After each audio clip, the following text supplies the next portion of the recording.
dadkuwa badigood markay dugaag iyo tuuga iyo daaquud ay wada noqdaan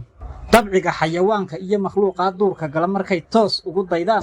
doorsoon iyo daalinimo markay ku dibooriyaan dambiilana madaxu yahay waliba u durmaantumaan haddaan dhinac kale ka dayo bulshada degalkayga taal dadkaani sirkooga ahay dunjiga Soomaalin dawgii loo sheegay iyo digniintii eebba faray mar ay diintooda tahay dastuur iyo qodobo kale waxaa xeer dunida yaal ma jira shay deeqa oo dulmiga ka hor duruus aadmigu qoriyo inta sharci loo dirgado ma jira wax tabraaya oo wanaag ku dabaa intuu dadku uumanaa dagaalkuna waa mid jiray xal baase dabiib ahaa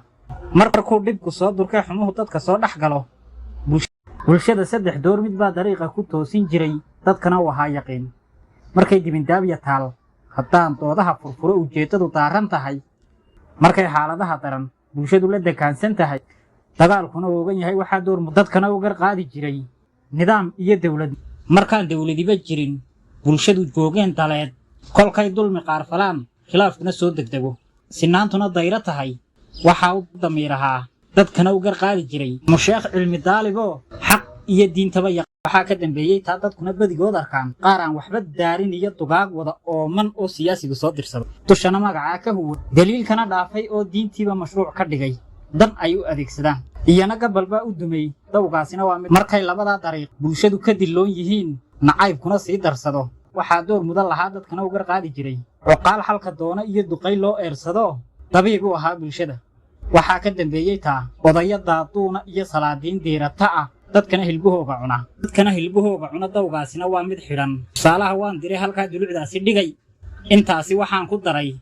dhibaatadu durugsana nasiib darana bulshadu habeenku dayow badna iftiin dayaxan lahayn bulshadan dalanbaabiga kolkay ummaduhu dumaan waxa dadka lagu gartaa inuu midba door cidla ah